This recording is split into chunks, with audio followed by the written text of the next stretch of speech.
Hello and welcome to Childcare Confidential. I am Jessica Hampton, and this is my lovely co-host, Katie Dink. Hi, Katie. Hey, hey, hey, hey. Long time no see, Boy, Jess. yes, yes. Boy, do we have a show Exactly. for them today. Do we? Okay. So, I need everyone to just pause for a second. Just pause. Because this is not something that we get to say often on this podcast, but we actually have good news in childcare today. Oh, like actual good news? Ooh. Not we're trying to hey, we're really thinking about it, but we have a real movement happening right now in Indiana. Say it ain't so. Today, Mike Braun announced that an additional $200 million is going to be available for childcare funding. Those are our CCDF parents. Yes, $200 million, y'all. And if you're in Wow. this field, you know that that number is not chump change. No, it's not small, but it's also not random. This didn't just happen out of nowhere. You got that right. It happened because people are getting involved. Let's just take a step back for a second. Okay. Childcare has been in survival mode for Oof, years, guys, years. years. We're not talking about the last few months and everything that's been going on. We're talking about years of insanely tough times in this field. It's Yeah, and crazy. and when we say survival mode, which I think is really perfect for exactly what we're talking about, but when we talk Yes. about survival mode, we mean centers closing. I can tell you off the top of my brain, but it's past 300 now in the Yeah, city I of think we're Boone. at 311 Yeah. since Oh September. God. Centers closing, staff shortages, teachers completely burned out, and families struggling to even afford the care. You Crazy. guys, the wild part is even through all of that, the expectations for childcare never changed, ever. Right? We're still expected to provide a high quality care. We're still expected to meet the obscene regulations, and we're still expected to somehow hold every single thing together. But, haha, less and less support. You're welcome. Yeah. Getting a little emotional because we got the word this morning Oh, and I have been crying all morning. It's such a but relief happy for tears. childcare providers. Happy tears. Such a relief for those of us that have been holding on and just going, how? How are we going to do this? For a long time, we felt like all we were doing is talking. Like we were advocating, we were showing up, we were speaking out, and it felt like nobody was really hearing us. I agree. Happy tears, Jess. Happy Happy tears, relief. But here's what I do want to make clear, right? This moment, this exact moment, and this specific type of funding, it didn't just happen. This happened because people like Jess, like myself, like all the wonderful advocates that we get to see show up every single day, they refuse to stay quiet. Yeah. Providers showed up even though we were afraid because we were afraid of consequences that might happen at our schools if we spoke out. But we did it. We showed up. Directors showed up. Teachers spoke out and said, we need this. I've gotten messages from our staff with Yeah. articles keeping us up to date. People went to the meetings. We had the uncomfortable conversations, but we kept pushing for change. And we kept pushing. And we pushed them more. And even when we felt like nothing was happening, there was no like silver lining Yeah. or light in sight, we pushed even harder, I feel like, as providers. Yeah, and honestly, that is why what was announced today matters so much because it shows that advocacy actually does work. That's crazy. I feel like this is the first aha moment that we've had in our field in years. Yes, So I I agree. agree. I So agree. let's just talk about what this actually means then, okay?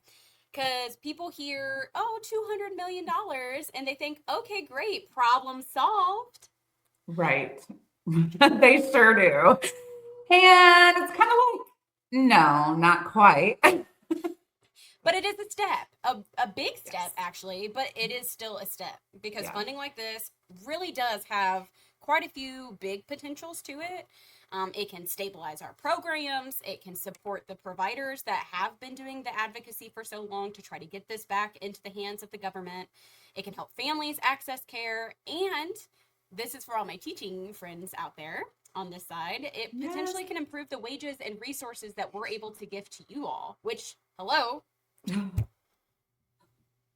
Right, exactly. And just to stop there for a minute with wages and resources, our team specifically has been on hold for raises, and they have been in there and they're doing it. And that is hard. That is hard as a business owner. That is hard as a director to say, hey, we just don't have it. Right. I don't know where we're going to pull it from. We already were taking paychecks. Like, how do we keep finding this money? So this is coming at a time where we were to our point of like, what are we going to do? Our absolute breaking point. The key word, though, is potential. It has the potential to do all of those things. Exactly. Because when it all comes down to is how this money is going to be used and allocated appropriately. Yes. And this is where we have to be honest. We can't be emotional, as some of us can be, although these are tears of joy and relief. But we've seen funding come through before. And it hasn't always reached the people that need it the most. What? Say it louder, Jess. You mean it hasn't reached the people that actually needed it? Weird. No, turns out we've had this before. Well, I think that people fail to realize or see the aspect from if this funding actually doesn't make its way into the classrooms and to actually support the providers and everything that we need to do to be able to have quality programs, if it doesn't support the teachers, if it doesn't impact the day-to-day operation, then what are we doing? I mean, exactly. That's kind of duh. Like, we can't afford for this just to be another fancy headline that makes them sound like there's movement and pushing forward in any capacity. Exactly. So this is where we have to shift from celebration, which is amazing. And I've been in tears all morning because reworking budgets all last week and going, people are up for raises. I've got to figure this out. But we shift from the celebration to the responsibility. It's great to celebrate, but we also have to remember this responsibility part. I don't like the responsibility aspect of it. I'd rather just say in the celebration, to be honest. Girl, I don't know how many more tears could be cried. I'm not a crier, and it has been an emotional morning. You've just teared them all out? I feel like maybe I have. We're trying to keep mascara on at this point. Okay. Well, as leaders in this field, we do have to stay engaged, and we have to ask, where's the funding going to go? Who is it actually going to be supporting? And is it actually going to make a big enough difference that's going to affect the families that are in such dire need of the childcare to be purposeful and like helping us as providers to provide that care? Absolutely. These are all questions that we have to ask. Absolutely. We can't just assume that it's being handled correctly. We've learned that from time to time in this field. We have to get involved in the conversations. This does not mean that we stop our advocacy here, because we have to remember this funding is great. It's exciting. Yeah. I'm excited for it.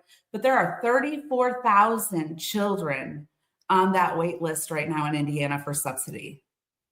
This is going to impact 14,000 of them. We have 20,000 children that this is not even going to touch. That just made my celebration maybe get a little bit smaller there. I know.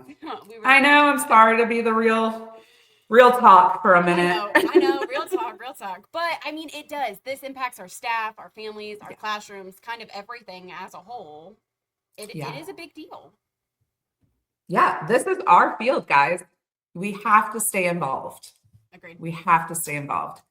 So let's talk about who this really impacts.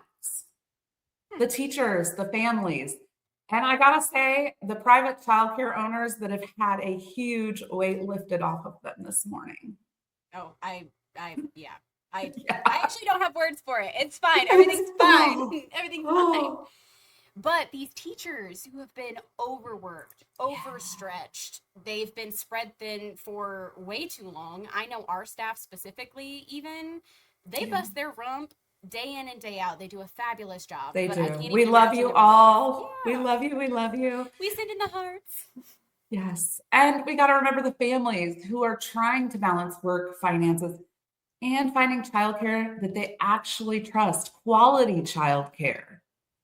Well, that's why this funding has the opportunity to actually relieve some of that pressure and stress, but it's only if it's done correctly. Yeah. I think that what hits me the most is this is the first time in a long time where it feels like someone in Indiana is actually paying attention to us. What? To us? Well, on the Indianers? Hey, we No. got to take the win when we can get it, right? I mean, yes, but honestly, it shouldn't have taken this long.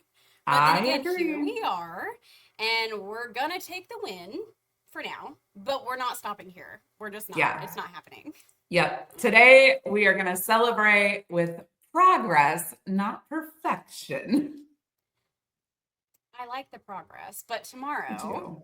we're gonna keep pushing. Yeah. We have to. We have to, guys. Don't give up because all the children need and deserve long-term investment, not temporary fixes. And that's really just the beginning, too. Yeah, for But sure. okay. Listen, before we wrap this up, I do think that we need to have a real conversation because you did just say real talk and it made me think of it, and now I can't help myself. Because while this is exciting, and don't get me wrong, I am quite happy and thrilled and all the things, the ooey gooeys, not everyone is celebrating in the same way. No, they are not. And honestly, some people are side-eyeing this just a little bit. A little side eye going on. Like, what are they doing over there? But I get it. I mean, I really do, especially after everything that we've been through. Because here's Yeah. the question: is this funding actually going to fix anything? Or is it just going to Hmm. make it look like something is going to be done to fix the problem? Yeah. And I hate to say it, but we've seen this before, so we have to walk cautiously. Right. Big numbers, big announcement, Mm. and then on the ground, not much changes. Sound And familiar?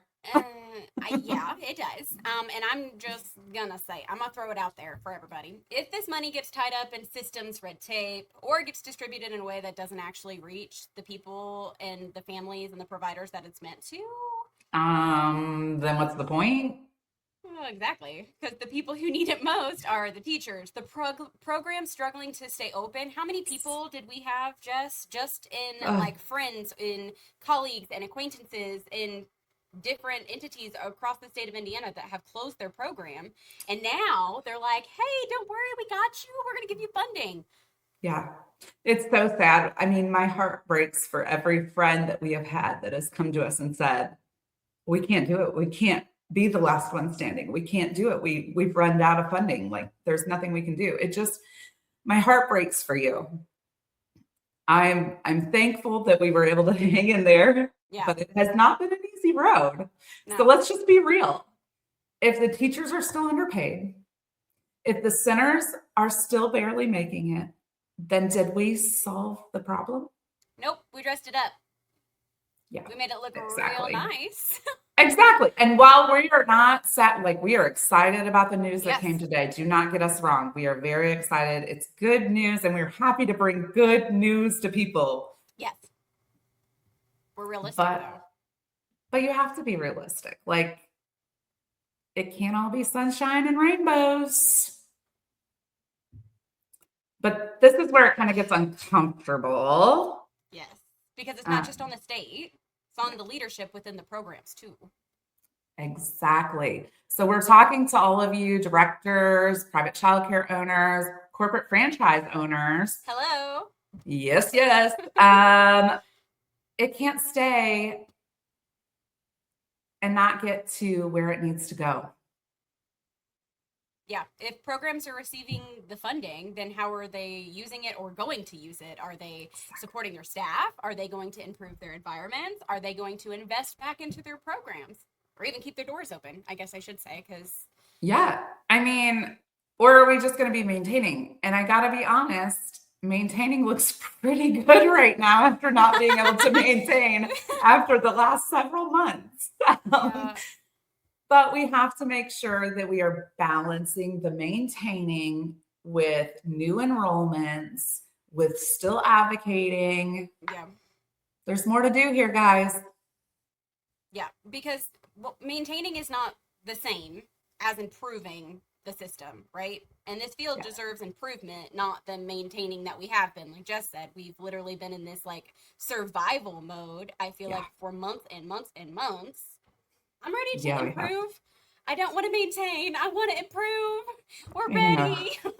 I know. It feels like a breath of fresh air today, even though we still have work to do. But I want to be clear that we are not being negative here. We are very excited about the funding. Yes. We know that it is going to help 14,000 children. Like, that's amazing. Yeah. But we're also being realistic. We don't want that funding to stop. We want to make sure that we are helping to improve the field, that we are working hard for our families and for our teachers, our teams, the people that are in our field, the people that are going to be in our field for years to come, even when we're not. Yeah. We need that. Exactly. We can be grateful for the progress and the fact that someone is finally looking at us and listening to us, but we can still ask for accountability. And that's Jess's favorite phrase and word is accountability. Oh gosh, she's the accountability queen. Integrity and accountability. I tell you what. Double trouble. Yeah. Those are my key words. But funding is powerful if it reaches the people doing the work. You know? No, and this is what happens when a field actually refuses to stay quiet and we continuously put our foot down and demand better for the families that we serve. Yes, yes, yes. But we're not done yet. We are not done yet. We have to keep going, right? We just have to keep going. So let's keep advocating. Let's celebrate the win. Momentarily. And keep going for more improvement in our field, not just in Indiana, but in all of the states. We love you guys. We're so happy to be here. Make sure to like, comment, and share. Tell us what's going on in your state. We want to know. Yes, yeah. I couldn't agree more. Please give me all of the things. I love submission stories. Just found that out recently. Does. She does. And we're going to be sharing more and more submission stories. So make sure you are keeping on there, paying attention, because we've got more things coming out for you. We like to do episodes together, but we also like to tag team. And we have some other things in the works as well that we will be sharing soon. So we love you guys. Keep celebrating and keep advocating. Yes. Until next time. Bye.